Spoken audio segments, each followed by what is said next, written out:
This episode of Capes and Lunatic Sidekicks is brought to you by Tweaked Audio. To get awesome headphones, go to tweakedaudio.com and use the coupon code Southgate to get 30% off, free shipping, and a lifetime warranty. Or you can get there through the link on our website, southgatemediagroup.com.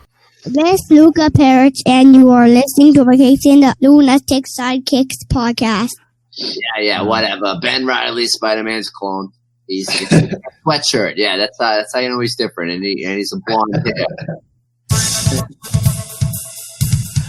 Yes, that's right. That lovely new intro means it's another last Tuesday of the month. It's a Scarlet Spider episode. Welcome back to the Ultimate Spider Cast. I am Phil. So, of course, it's Scarlet Spider joining me. Well, that fine young man you just heard is... It's just Matt. I'm here. Matt Kona from Quincy. And that Quantum Crusader from Australia. How you going? It's Ray. Back again for more Ben Reilly. Excited stuff. I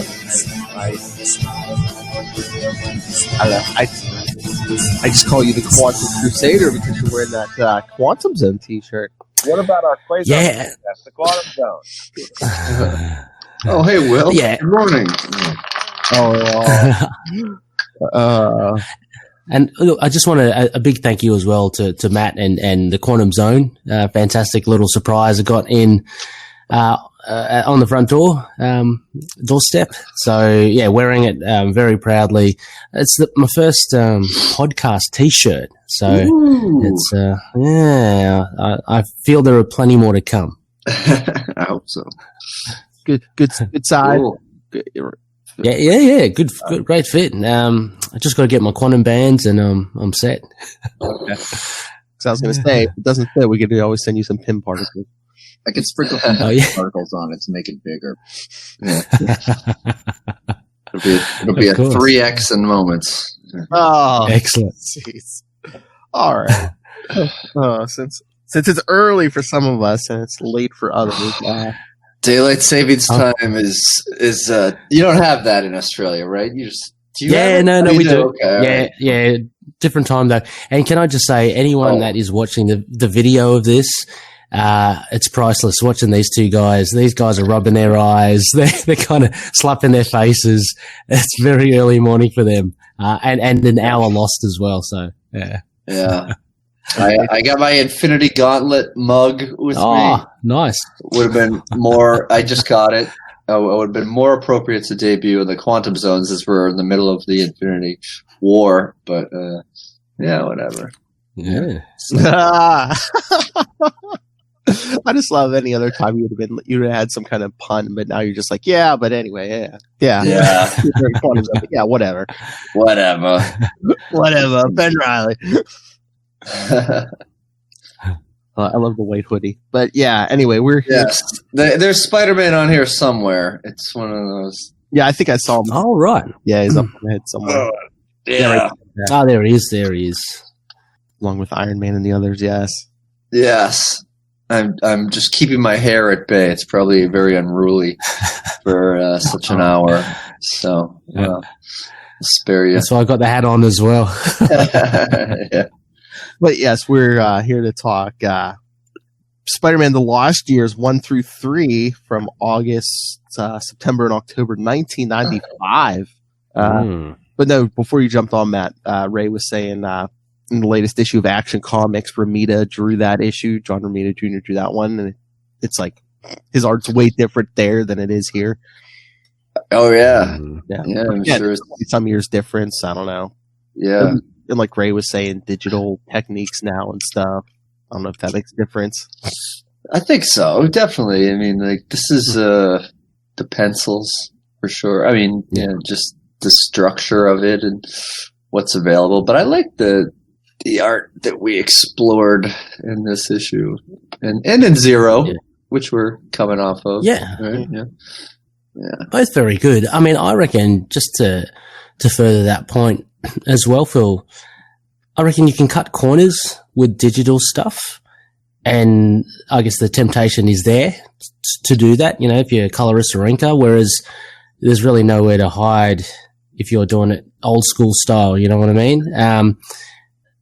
You can. There are still very bad inkers back in the day as well, but, I guess you're more inclined to actually ink properly. Oh, there's some issues coming up in the Clone Saga that the inking. Oh my lord, that just the inking almost seems to overpower the art, and it's Yeah. Did your mug snap? Like no, yeah. Half my coffee was gone. Yeah. Yeah. Sorry, Phil, you froze there just for a bit. Yeah, I know. No. All right. Half your coffee was gone. Yeah. Yeah, technical difficulties, but we're back. But no, yeah, there are some issues there. Can you hear me? Yep, I could hear you. Okay. Yeah. I don't know what's going on here, but there's issues in the Clone Saga where, it's Bill Sienkiewicz too, Ray. That he seems to overpower. Oh, right. Art, yeah. Ooh. The Clone and Penciling Saga. Yeah. But yeah, these issues come later. It's back at the time when they quote unquote revealed that Ben Reilly was the original Peter Parker. It kind of shows that in the way that there's a surety about these Lost Years issues about where JMD Mateus wants to take it. Whereas, reading the other issues of the Clone Saga, it kind of has, you have that sense that they're kind of feeling their way through. In our previous episode, talking about how things were retconned and redone because I guess they weren't expecting it to be that popular. Lost Years seems like a pretty solid and well thought out mini. Yeah. Yeah. From what I've read, it's when they were talking about making Ben Reilly the original Peter Parker, they're like, oh yeah, we'll do this the Lost Years every so often, show what the real Peter Parker was up to back in the day. But then once they decided to turn that decision around, they were just like, no, can't do that. So yeah, it did not become like the regular thing they thought it was going to. It's still good. I like it. It's got a really gritty kind of feel to it, and it reminded me of almost like Daredevil's The Man Without Fear, and maybe like some Max series. It's really cool to see. I know it's not Peter Parker, but you see Ben Reilly, who literally is kind of Peter Parker, in this real street level fight with the gangs, like with Tannen and these corrupt cops and everything. Oh yeah. Yeah, I really dug it. It was quite violent as well. So, and there's no Sinister Six, or there's no Venom. There's no kind of over the top villains. It's all just very street level. Yeah, it's very 90s like noir too. Just lost souls, guys struggling with their identity, and in the hero and the villains are kind of in similar situations like that. And I kind of like the parallel storytelling, kind of bouncing back and forth, in the way that it all culminates, I guess. Well, we get the introduction also of Kaine, which is pretty damn cool as well. I forgot about him for a little while until he showed with his long hair. By the way, also Ben Reilly's mullet, absolute brilliance. But Kaine, yeah. So there's so many like moving parts to this arc as well. You know, you've got the mob, the syndicate that's pretty badass. You have the two cops, and one of them happens to be corrupt as well. You've got Kaine in the mix. So there's a lot happening. Oh yeah. Yeah. Sorry, I'm just messing with this here. Oh, Okay, I think we're back. Sorry, just technical issues. But awesome. All right. Yeah. So yeah, I mean, what did it? Just the whole Salt Lake thing. Yeah, it's very interesting. And very I think it's interesting that like Ben Reilly, like the quote unquote costume he's wearing in this miniseries, almost looks like the what Matt Murdock was wearing in what is that? Daredevil: The Man Without Fear. Yeah. Also yeah, drawn yeah. by Ramita. So I wonder if Yeah. kind of like designed this suit. I reckon so. Maybe I can't remember. Do you know when The Man Without Fear came out? Was it before this? It was Before in the this. 90s. Let me see. Yeah, Find this here. because I definitely reckon one or the other one informed the other for sure. Because yeah, I mean, bandages. He just needed to cover his eyes, and he was pretty much Daredevil. I know. There we go. Oh, it was 1993 for Daredevil: Man Without Fear. So Okay. So I reckon this one heavily was influenced yeah. by it. I know. Yeah, 93, 94, 95 era comic books I sort of kind of lumped together too. So they're sort of they got the same sort of vibe. And also this was around the time that Image Comics was coming out, which is certainly a lot more gritty and I kind of felt like Marvel at first didn't really take them seriously as a competition, although some of their top artists went over there.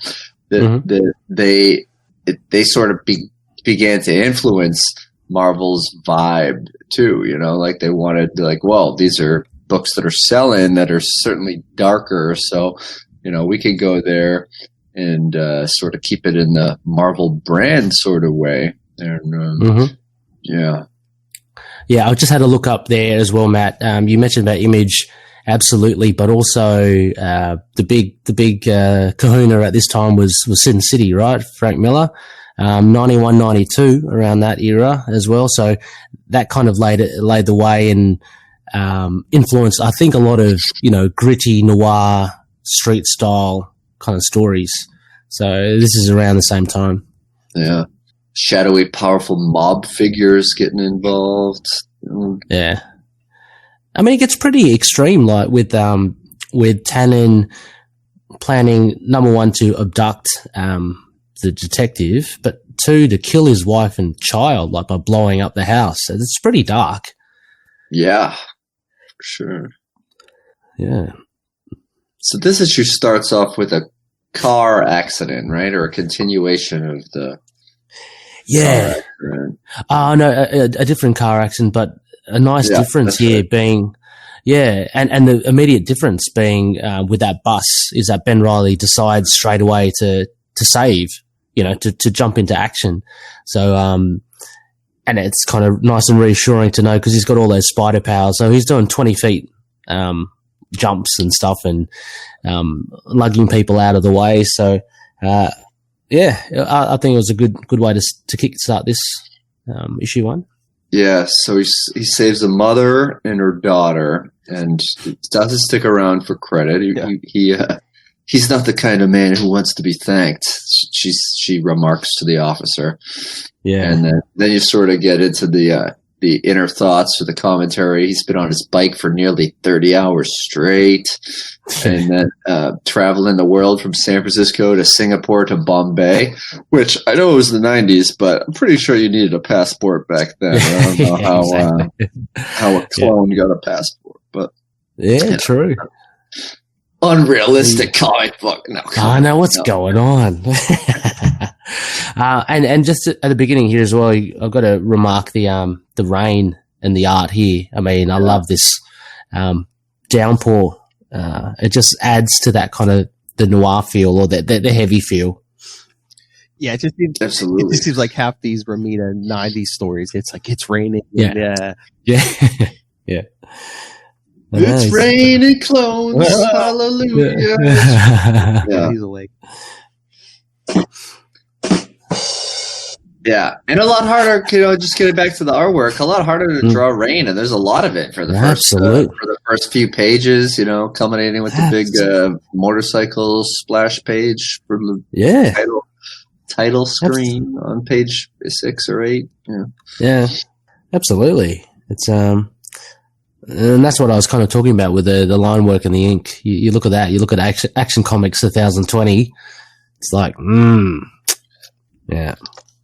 Uh-huh. It's just so weird because, like in Marvel, like most, especially at this time, most of the superheroes are like centered around New York. So like here, Salt Lake, it's like the West Coast. So it's like people don't even think like superhero. It's just like, who was that guy? I don't know. He was a hero. Yeah. Salt Lake City, Utah. I think I looked it up. I was like, this must be one of the only comic books set in Utah that I can remember. And so I just did a rudimentary Googling, and I think the only other one that I found was a comic book adaptation of the movie SLC Punk from 1998. So, which means Salt Lake City, based on the Matthew Lillard movie. And yeah. Oh. Also, I got kind of Logan vibes from Kaine. Like if they had Uber back then. Oh, yeah. That's the kind of place that he would be. He's hanging out in this bar or diner. Yeah. Maybe? Yeah. Nice intro to him, and he meets up with what's her name? Is it Louise? Louise Kennedy. Yeah. Louise. Yeah, meets up with one of the detectives. So that kind of escalates with them together. Kind of like she likes her bad boys. And you could tell she's kind of like I don't want to say evil, but she's kind of she's on the dark side because she's smoking. Yeah. Well, I didn't pick that up. I mean, I just thought like she was like a hard-nosed detective as well, and so I was generally shocked when she kind of, I guess, turns a bit more towards the end. Oh yeah, you don't see it right away. Yeah. Yeah, and you're sort of caught in between. You're like, oh, she's a detective, so she could be working both sides. She could be undercover or something, but it's we'll get to it, but not quite the case. I mean, she is playing both sides, but what side is her preference to remain on? I guess. Yeah, and her actions toward the end are it's pretty clear cut that she's not the. She's just willing to go to one side. So yeah, as you say, we'll kind of get to that. Sorry. No, sorry. Go ahead. I was just want to talk about the scumbag guy trying to take her out of the bar, Jimmy, with the Jimmy the Mouth.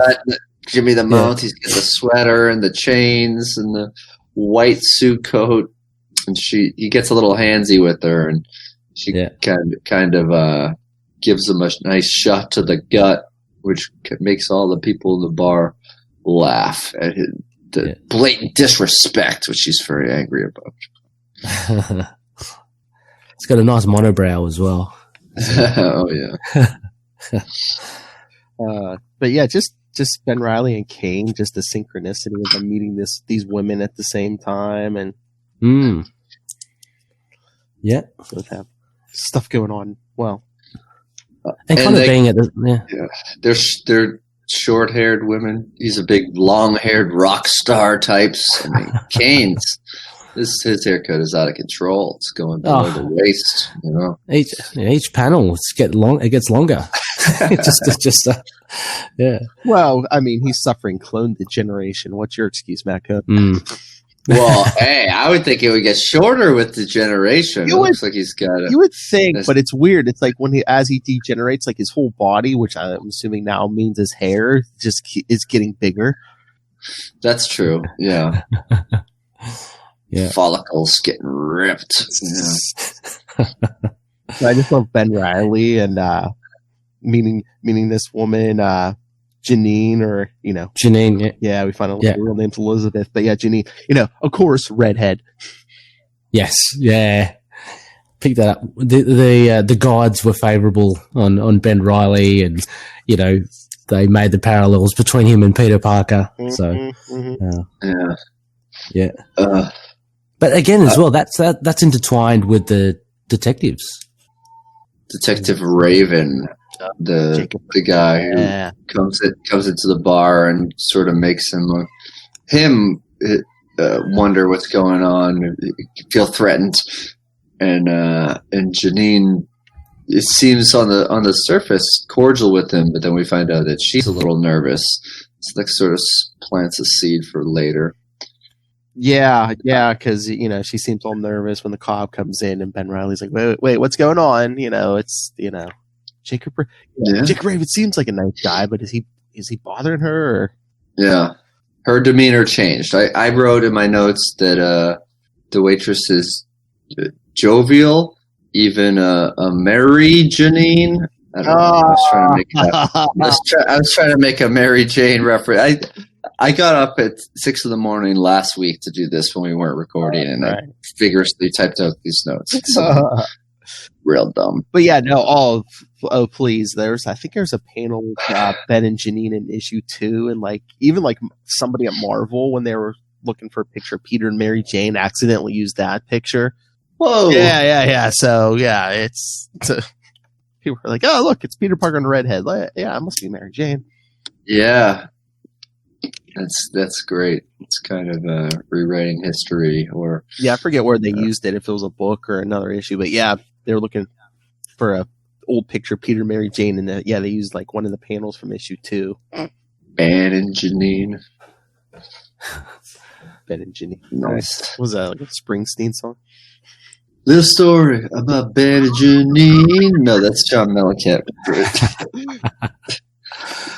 Two American kids with false identities just running around Utah. So many people hiding in this issue. Ben, Kaine. Yeah. Even Louise is hiding stuff. Yeah, I mean, the prison guards are on the take. Cops are corrupt. What's going on? So much. Universities are being deceived.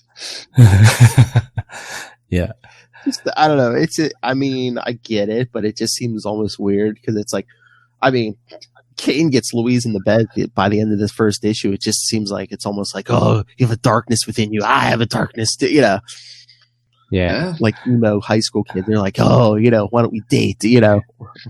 I know. Yeah. It seemed a bit weird the way they were talking to each other like that. Yeah. It was a bit on the nose. I'm dying. I'm a little evil. Yeah. I also love that the mob, it's really the Tannen gang, so you got a little shades of Back to the Future 2. I know. Vincent, not Biff. I know. I heard. Yeah. When I read, I think the first time I read this, and even now, I was just like Tannen. I was like, wait a minute. What the hell is that? McFly. Yeah. And I'm just like, I guess the mob's everywhere, but I'm just like, you always read about the mob in New York and stuff, and even, we have movies about the mob in Boston, but it's like, Salt Lake City. Right. I remember reading a news story about, I don't know if it was necessarily the mob, but about a cocaine deal going on in Amish country in Pennsylvania. And I was like, is there a mob influence there? Are there a mob-esque type of thing going on? It's always the quiet ones. You've got to watch out for them. Mac Turner, did you ever hear the joke? What is this? Clip clop, bang bang. An Amish drive-by? Yeah.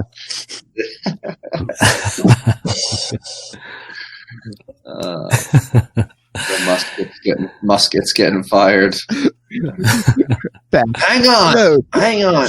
I'm reading. Yeah. Don't go more than 10 feet away, otherwise it won't work. That would be, not to encourage any of our Amish listeners to turn to a life of crime, but kind of hard to tap their phones if they're not using them. So the feds are looking for you. Oh no, they'll give Weird Al any ideas. Amish gangsters paradise. Yeah, classic. But no, I love issue 2. It's when the mob kidnaps Jacob Raven and Ben Reilly. Just again, he's got that Daredevil-esque costume on, and It opens up with another nice action scene. Pushing the car over. Yeah. So it's a lot better because you don't see that with the likes of Daredevil. So you've got this kind of gritty street level guy, but he's doing fantastic things. But yeah, no, I like that scene actually. And then there's a bit more of obviously Tannen showing his influence in the jail with the that warden. Mm-hmm. Oh yeah. Yeah. Is that the warden? Wait. Oh, wait. Who that guard is? The prison guard. Yeah. Yeah, the prison guard who doesn't seem happy to be passing on the message and the info to him, but does it anyway. Yeah. Yeah.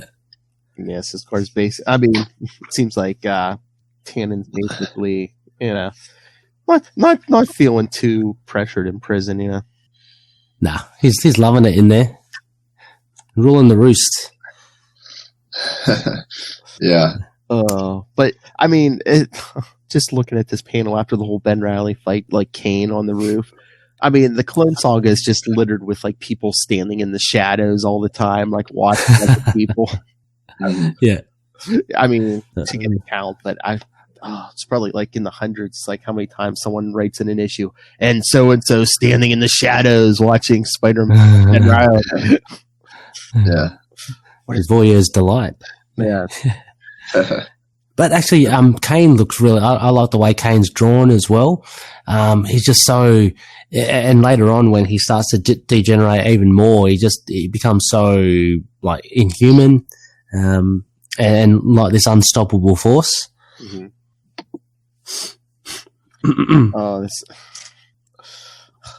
Ben Reilly and his teaching assistant job. Yeah. Giving the whole lecture about, scientists believe under certain laboratory conditions it'd be possible to create life. It's like basically giving the whole clone Does he travel the country just giving like clone lectures? Yeah. Yeah. Yeah. The advocates for the clone. My PhD in cloning. Clonology. That's right. Oh yeah, that's the panel where someone mistakenly used that at Marvel one time for Peter and Mary Jane. Oh right, yeah. Well, you can't blame them. They look like even she looks full on Mary Jane. Mm-hmm. He's got to look like Peter, but yeah. So their little thing, their little romance is blossoming, and I didn't pick it up first time towards the end, but. There was that moment when she bumps into, I think it was in the first issue, she bumps into Detective Raven, and she looks a little scared, and I just passed that off and forgot about it. And then, of course, later on we see she has a whole like bigger role to play, ties everything together. Yeah. Oh yeah. Yeah, I like that. There's seeds planted at numerous occasions throughout this series that pay off. I feel like most of them pay off. Yeah, I think so. Everything's addressed. I think it's a nice tight series. Maybe you could argue is probably a little too tight. How convenient that everyone that we come across. Well, maybe that's just the way it's written. That everyone has got something against someone. You know what I mean? Like I thought Janine, that was a bit of a stretch, but by having that little seed at the beginning. And kind of then, you can't deny her role. Yeah. Oh, yeah. It's all got meaning. I like it. Yeah. And then there's a big. Is that the big fight? With Ben Reilly and Kaine, right? At the end, too. Yeah. Oh, at the end. Sorry. Yeah. No. Oh, yeah. I'm still looking at. No, it's just Ben Reilly tearing up Tannen's mob so far. Yeah. Yeah, I love the whole car chase sequence at the beginning. Yeah. And he tips over the car and throws it, and these rough mob guys are just shook. They're like, "What? We lost the detective. How is this possible?" Yeah. Yeah. I mean, and then off into the night. Yes. It's always like I'm not real. I'm not a man. I shouldn't be a hero. But it's Yeah. He just goes on, tears up the mob every 2 seconds, and then And then Janine seems to, their date was going good, but then she kind of like sent him home. He's like, "What did I deserve happiness? I'm a clone." Yeah. Yeah, all those typical relationship problems you have when you're a clone. It's Meanwhile, Riley blew off his date so he could go save Raven. So their, one love life was going one way. Yeah. Yeah. And Kaine and Louise, they're having a bit of nookie, but then something you kind of see him kind of, I guess, change or the clone degeneration. Degeneration, yeah, that's what I mean. Like, yeah, the burning. Yeah, Yeesh. I like that. And then later, like the mark of Kaine as well. I love that kind of that use. Yes, yeah, because of the clone degeneration. Yeah, I love the mark of Kaine. It's like it's like the wall crawling ability. Just the clone degeneration like twists it, so you can actually burn people with it. Yeah. Pretty cool. I thought an interesting storytelling device in this was that that Raven's wife just kind of dies off screen. You almost think that she's going to be okay after being saved, but so that's kind of like a pretty dark thing. I mean, I know we don't see it on the page, but you just kind of I don't know. I felt like drawn into this issue.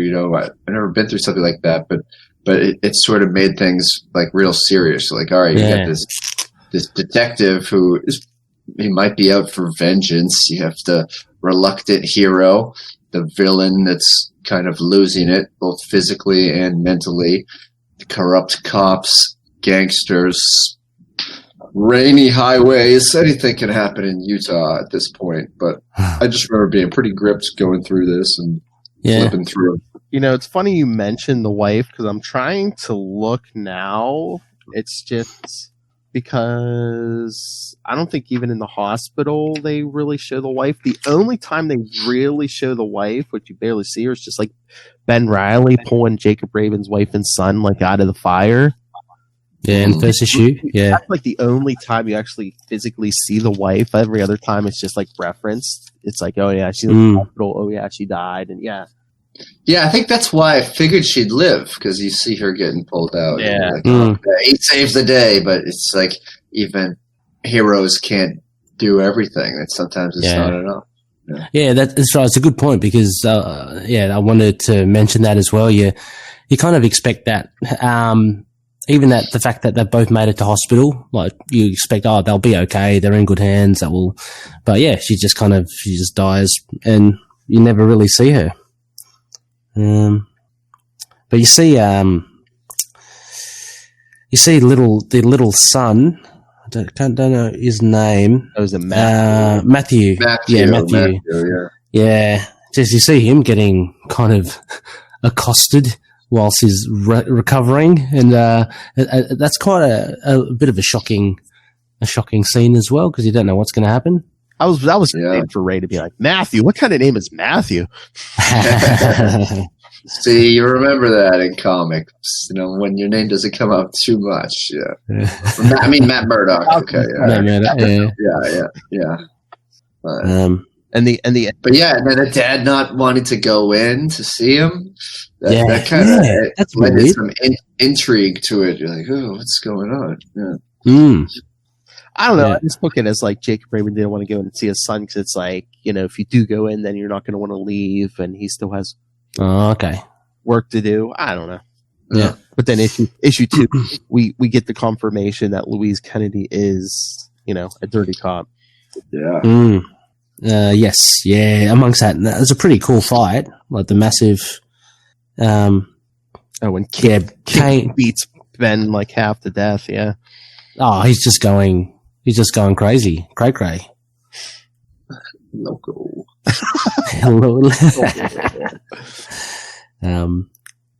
But I take it he's no stronger or, more powerful than Ben Reilly. He probably just took him by surprise, yeah? It was just a bit of a shock factor.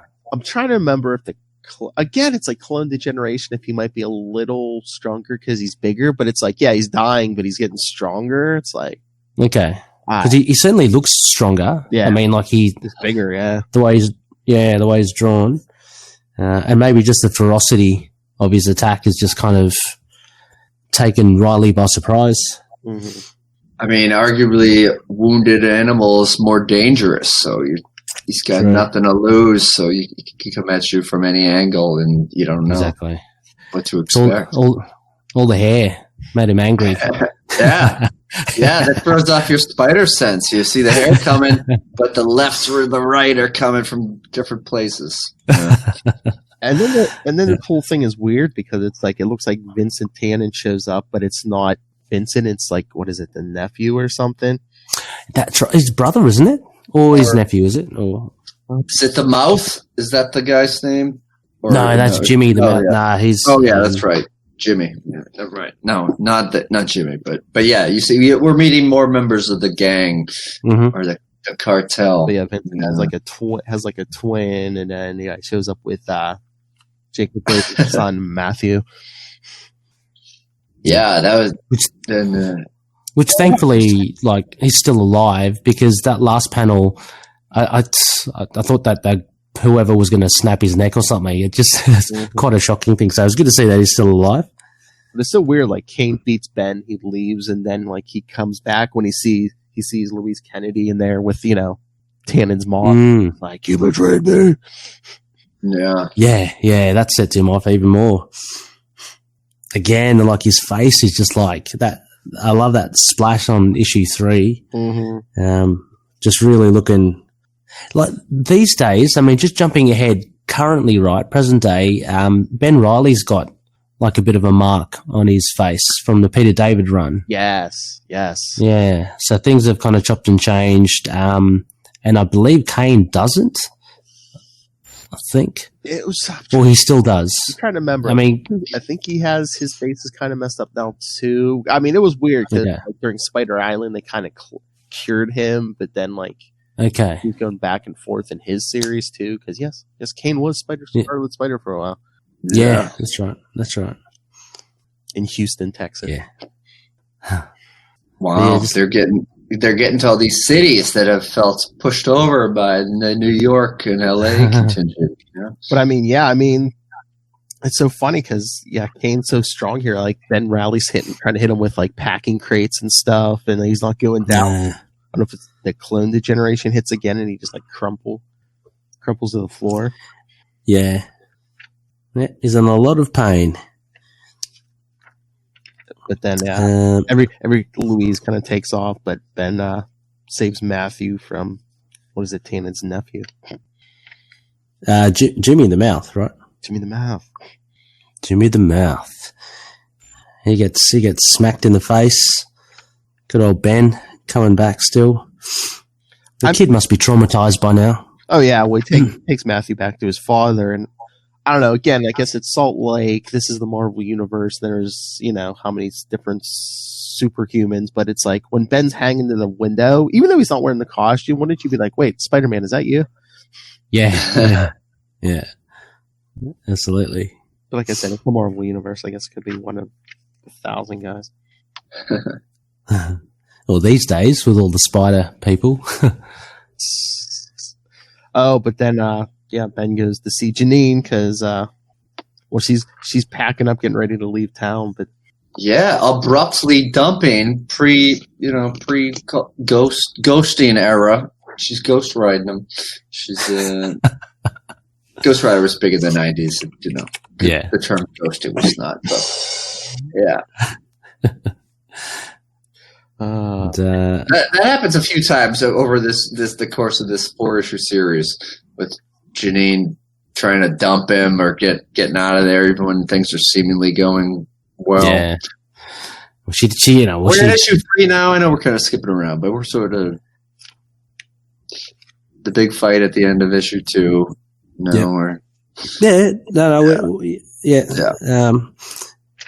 in issue 3 he meets Janine, but that explains it though. She's always pushing him away because she's got that deep dark secret herself that she doesn't want to, she's hiding, labor. Yeah, and they come back to it. What is it? Spider-Man Redemption. It's like a 4-issue mini towards the end of the Clone Saga. So yeah. Okay. So we'll probably cover that 2025, But no, it's so funny. I guess she's the only one he has in town, but it's like, they just had their first date and he's like showing up on her doorstep all beat and, almost passing out on her doorstep. Yeah. Must have been one hell of a date though, they're really connected. But she reveals, in this as well, like she's a murderer, and, her name's Elizabeth Tyne. And then we get in the bar with Louise. Another interaction with Louise, and it's not Vincent Tannen, isn't it? Is that the brother? The brother. Yeah. Paul Tannen, and then Kaine intervenes. Yeah, Louise isn't completely horrible. She doesn't want Ben killed in front of Raven's son. Spare the kid for as long as he may live. But yeah. Because that's the thing. I don't think Vincent Tannen ever gets out of prison in this either. Yeah, it's, it's like, oh, how'd you get out of prison? No, it's the evil twin, it's the other evil twin brother. Yeah. Oh, he doesn't last long. No. He's minced meats. And then we see Elizabeth's, again, very dark, without spelling it out. We all kind of know what's happening there. Bit of incest, which is, her father was molesting with her dad. She shot him. I mean, again, I guess maybe it was she was young or something, but I'm just like, I don't know why she would run. You would think that the cops would let her go. That you think it would be like self-defense, basically. Yeah.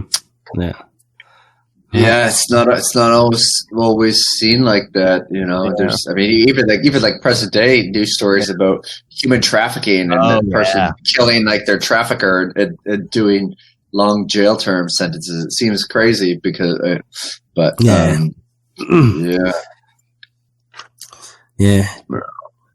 So yeah, the dark edge,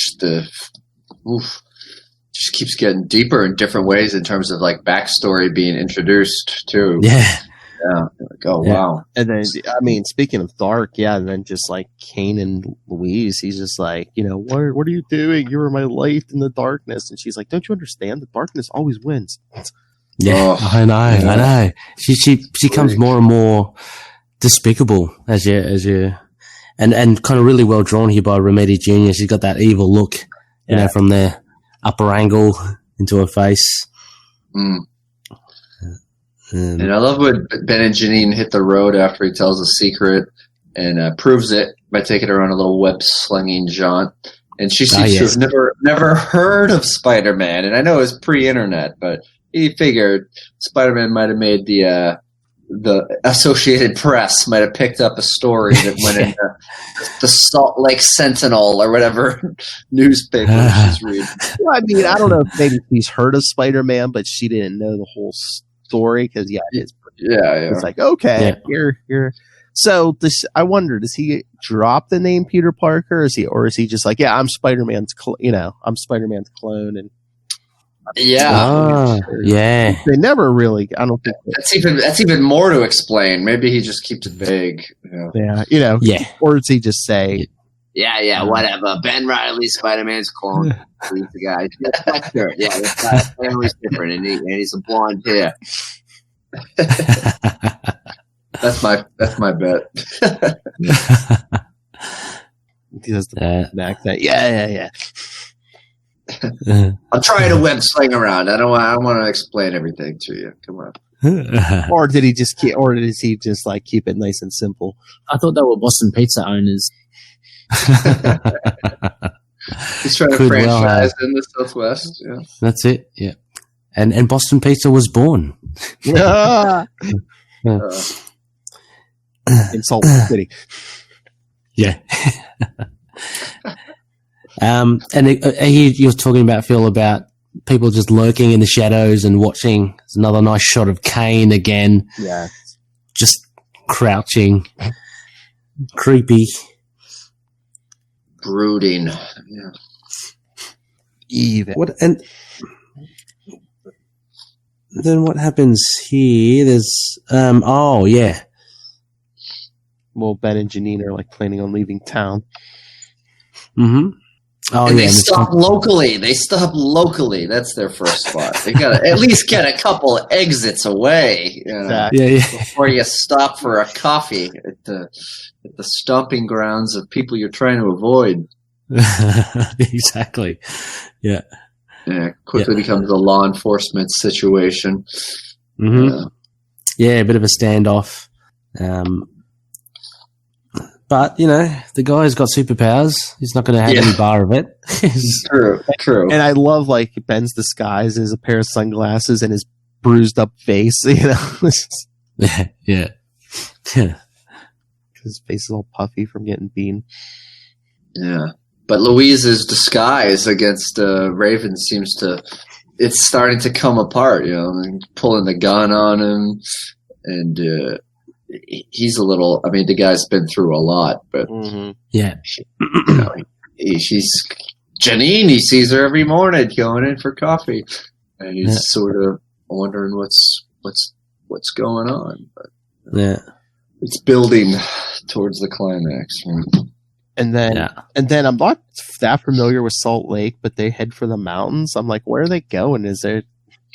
Oh, yeah. A lot of mountains there to climb in the desert. Are they? Yeah. Painted mountains. Yeah. Salt Lake City. They have a lot of national parks there. And I think it was in Salt Lake City. There's this movie about mountain climbing called Free Solo, which is on the Disney Plus app. It's under the National Geographic section. I watched it. It's crazy. It's about a guy who climbs a mountain without any gear, like no pulley gear. Oh, wow. Just a fanny pack with chalk in his hands climbing. That's very stressful, but one mistake and he's gone. Jeez. Yeah, seriously. Yeah. And being filmed while it happens. Yeah. But yeah, Salt Lake City's got, I mean, it's sort of hard to get into the beauty of it in the comic book page, because I think this confrontation happens at night, right? But but yeah, it's a good landscape for it, and one of the advantages of having a unique place like that for the finale of it. Yeah, no, it was good. It's a nice little tussle at the end. Again, and things. Although this was a bit of a loose ending still, but, you know, it was addressed later on. I think, like Raven still doesn't know about Louise's Not yet, yeah. True intent, but she kind of gets snacked by Kaine before anything. Like she's trying to kill Ben Reilly, but Kaine comes in and because he's sort of lollygagging behind Detective Raven, and so he misses the real he reveal of her true character. Yeah. Well, and then plus Kaine kills her, gives her the mark of Kaine, and takes off, you know, just in time for Jacob Raven to show up, and Ben and Janine are just standing there. Yeah. Classic. And it sets the table for something later on about, you know, that's alluded to, about Kaine's fingerprints being left on her body, you know, because even though she was corrupt, it's still killing a police officer. Not everybody knows about her corruption. So, pretty serious business. Yeah. But Louise gets killed. Ben and Janine get away from Jacob Raven, and you know, it ends with them riding off into the sunset. But then it's like they don't reveal anything about, you know. Later on, it's like, oh, Janine left a little bit later, and it's like, yeah, I like that actually, because it's a little, you know, it's pretty short and sharp, and just says, like, you know, although this is a happy ending now, it didn't last long, but I enjoyed it while I did, and it kind of harks of a little bit of reality in that sense. You know, you can't help; they're not going to be together forever. He's going to move on. That's just the nature of his way, and she's got all that stuff to deal with as well. So, yeah. But yeah, you see Kaine still lamenting over the woman that he killed, and a little with Matthew there, and Jacob Raven doing the old fashioned father son thing, fishing, bonding, fishing, bonding. Yeah, yeah, yeah. Yeah, so pretty cool. Yeah. I always enjoyed it. So yeah, everyone. All right. Go digging for the lost years. What days of the moon? No, wait. No, I'd say this is probably. I'd probably give this one an A minus. I like I said, I think this is some of Ramita's better art, and this filled in a lot of details of the Clone Saga and enjoyable story. Even though there's not really superhero costume, but there kind of is. It's superhero costume on a budget, when you're on the run, you're lying to universities, you haven't gotten your first paycheck yet. You make your costume look like I don't know, like a tax specialist. You got your button up shirt, just rip something over your face, just start fighting crime in the beautiful Southwest. Oh, easy stuff to cosplay as well. So cosplay's out there, you just love it. It's like, guess who I am? Ben Reilly. Yeah, it's easy. Yeah. But I mean, Matt, what would you give it like as a grade? I'd say B plus, A minus. Kind of started slow, but it really roped you into it, and I liked it. Yeah. No, you don't get the classic payoff of the Scarlet Spider costume, which you might. Oh, that's true. May or may not be aware of at this point, but that's something that we normally associate in hindsight with the Clone Saga. But I reckon about the same as well. I reckon a good A minus. I really did enjoy it. This is something that I'd probably read again because it's just I just like how it kind of closes out everything quite well. And there were a lot of things to close out, a lot of characters to juggle. We don't see the Scarlet Spider costume, which is a bit of a disappointment, but at the same token we get Kaine as well. And although I mean and knowing Kaine and Ben Reilly's relationship, it's fun to see like the origin, like when they first met. So yeah, no, I liked it. All the other characters seemed very well fleshed out, like Louise, Janine, Jacob Raven, all the secondary characters. Even the criminals like Tannen.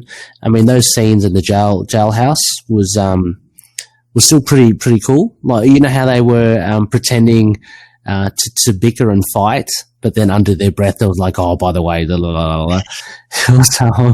yeah, I enjoyed all of them. I'll kill you, guard. They get to the message. Exactly. It's so kind of tropey in that sense, but it's still pretty funny, pretty good. Yeah. Yeah, like I said, it's weird. I don't know if they were planning on doing more, but it's like Tannen's like doesn't even get out of prison. Well, Vincent Tannen's in prison the whole time. It's just like Soprano. It's like you never see Vincent Tannen out of prison. You never see Jacob Raven's wife really, except like her unconscious body getting pulled out of the explosion by Ben Reilly. Yeah, it's good all round. All right, so is that it on this one? Yes, sir.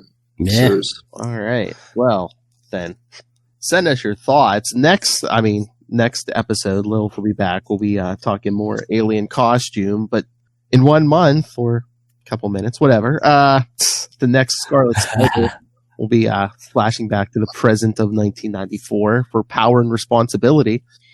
Mm-hmm. Great. If you get it, great power, great responsibility. Yes. If you have the floppies, they have those foil covers. But yes. So send your thoughts on those and all the Spider-Man stuff we're covering. Email us, capesandlunatics@gmail.com. Call the voicemail 614-382-2737. That's 614-38-CAPES. Follow us on social media. capesandlunatics.org is back up and running. Find all those links at Linktree, linktr.ee/capesandlunatics. And remember to support sponsors, Tweaked Audio, Hunt to Killer, Podlife the book, now in digital and paperback, and go down in the show notes, use the link to Southgate Media Group, send some money to Rob Master Doom Southgate to help you bring you these fine products. And there's big stuff coming, so stay tuned. Well, to the whole network, but just stay tuned. All right. Mr. Matt Kona, I know you hate going last, so what do you got going on? All right, I got very little going on. No, I'm Matt Kona, at Matt Kona, MatTKona, Instagram, Facebook, stuff like that.